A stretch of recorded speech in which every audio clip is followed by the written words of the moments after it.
pandan atau budak itu sebagai sang dokter telah melakukan penelaahan terkait dengan pandan of Java. Dan sang kanjeng di Jogja telah berhasil menjadikan minyak wangi. Masih kurang apa lagi?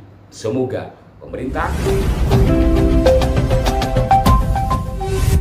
Assalamualaikum warahmatullahi wabarakatuh. Salam jumpa, salam sejahtera untuk Anda semua. Salam persaudaraan dari kami Aras Bilan Channel. Saudara-saudaraku, untuk edisi kali ini saya akan menginformasikan satu hal yang istimewa berkenaan dengan fakta-fakta sejarah dan sejarah yang pernah berlangsung, yakni mengenai pudak. Pudak adalah bunga dari pandan. Seorang dokter dari BRIN pernah menelaah masalah pandan ini cukup lama, yang kemudian alhamdulillah juga selesai. Betapa pandan memiliki keistimewaan tersendiri dari berbagai sisi. Berkenaan dengan pandan, secara khusus pada pudak atau kembangnya telah diekstrak dalam tanda petik menjadi satu bentuk pusaka atau yang umum disebut dapur, yakni pudak setegal. Dan saya telah memegang satu pusaka yang berdapur atau berancang bangun pudak setegal. Sekilas saya akan perlihatkan kepada Anda, walaupun sejatinya pusaka ini telah kami ulas bersama Ki Cokro dalam edisi Arah 9 Siji. Bismillahirrahmanirrahim.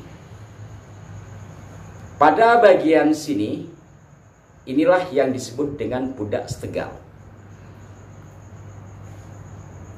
Makna dari pudak setegal adalah mewangi.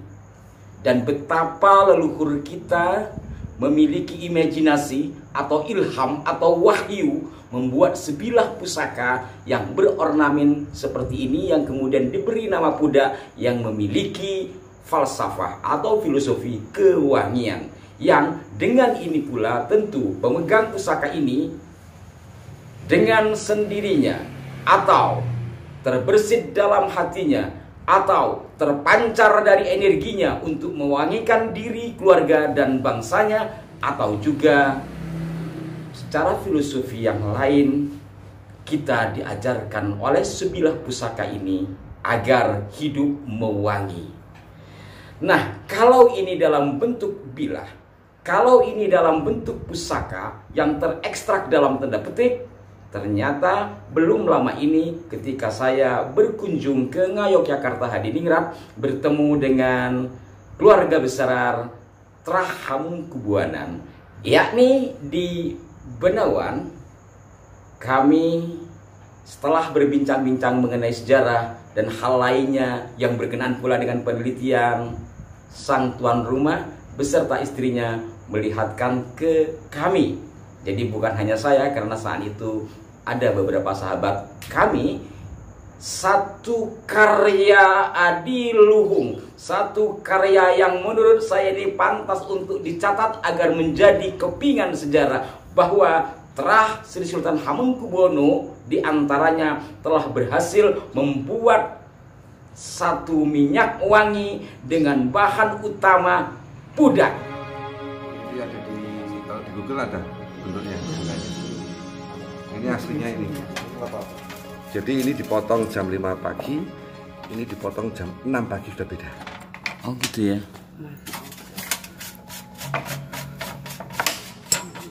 Monggo di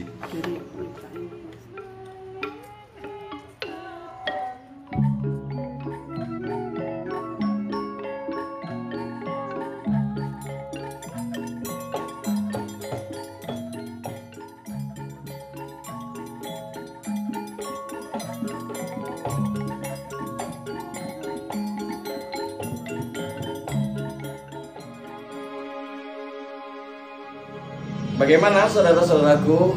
Mohon maaf kalau gambarnya hanya sekilas karena saat itu sedang padat sekali sehingga kami hanya kilas saja. Mudah-mudahan pada saatnya nanti bisa mewawancarai beliau secara utuh. Setidaknya dari gambaran itu kita bisa melihat bahwa pudak yang sebelumnya menjadi bagian ornamen berfilosofi pada pusaka Dan hari ini beliau, keluarga besar dari Trah Hamengkubuanan, berhasil menciptakan pudak menjadi minyak wangi yang wanginya luar biasa, khas. Dan saudara-saudaraku sekalian, dari hasil penelitian seorang dokter yang disebut tadi adalah Dr. Ari Kim. Ketika beliau bersusah payah menelaah masalah pandan dengan berbagai manfaatnya yang kami tampilkan di layar, tapi di sini saya spesifik kepada pudak. Dari hasil penelitian beliau, pudak atau bunga dari pandan itu di sini dijelaskan memiliki manfaat untuk obat gangguan pencernaan dan pernafasan. Saya tidak tahu setelah diteliti apakah ada tindak lanjut untuk membuat bunga pandan atau pudak itu sebagai bagian dari media pengobatan yang diproduksi secara massal ataupun mungkin secara mandiri.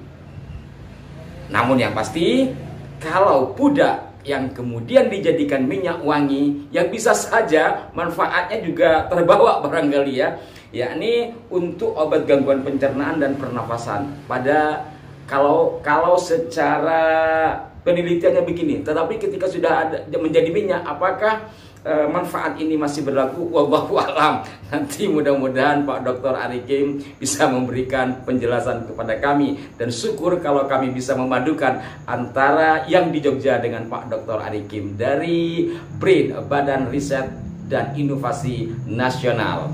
Nah, saudara-saudaraku sekalian, di sisi lain juga, apabila dari dua temuan ini, pertama adalah yang telah menjadi minyak wangi, dan yang kedua adalah hasil dari penelitian Dr. Ari Kim dan kawan-kawan. Apabila itu kemudian direalisasikan dalam bentuk massal, bisa diproduksi secara pabrikan gitu kanlah kasarnya, maka akan menumbuhkan perekonomian bukan hanya pada industri minyak wangi dan obat-obatan, tetapi juga para petani.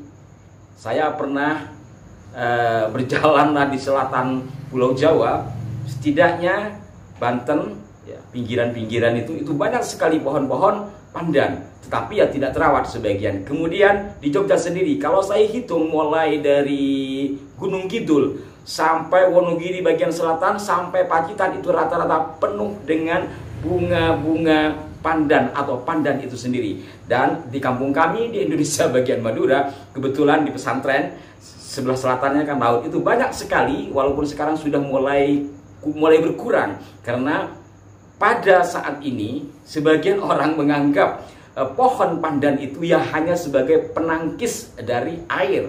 Tetapi kalau ternyata dari hasil penelitian, yang satu sudah menghasilkan minyak wangi, yang satu entah saya tidak tahu, kalau ini direalisasikan, perekonomian kita akan meningkat dari satu sisi, yakni dari pembudidayaan pandan.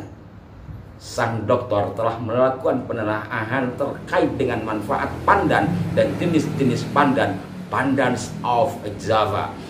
Dan sang kanjeng di Jogja telah berhasil menjadikan minyak wangi. Masih kurang apa lagi?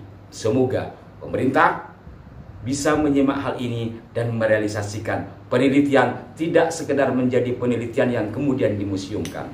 Salam hormat saya buat Pak Kanjeng yang di Jogja, karena kesungguhannya beliau telah berhasil menjadikan pudak yang sebelumnya mungkin hanya menjadi bunga-bunga yang bertebaran di pohon-pohonnya di pinggiran laut, sekarang menjadi minyak wangi yang terhormat. Dan salam hormat pula untuk semuanya. Demikian, semoga bermanfaat, dan mari kita terus berinovasi, berkarya untuk negeri ini. Mohon maaf jika ada kekeliruan. Sampai jumpa. Wassalamualaikum warahmatullahi wabarakatuh.